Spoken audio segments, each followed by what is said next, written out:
ಮನಸ್ಸಲ್ಲಿ ತುಂಬ ಕೆಟ್ಟಿರುವೆನು ನಿನ್ನನ್ನು ಕೇಳದೆ.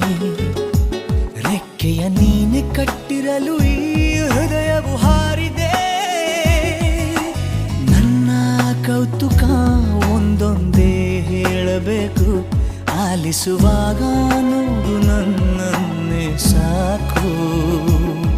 ಸಹವಾಸ ದೋಷದಿಂದ ಸರಿ ಹೋಗಬಹುದೇ ನಾನು, ನನಗಾಗಿಯೇ ಕಾದಿಟ್ಟುಕೋ ಹಠವೊಂದನು. ಕೆಳಗುವ ಮುನ್ನವೇ ಪರವಶನಾದೆನು, ಅರಿಯುವ ಮುನ್ನವೇ ಪರಿಚಿತನಾಗಲಿ ಹೇಗೆ ಪ್ರಣಯಕ್ಕೂ ಮುನ್ನವೇ.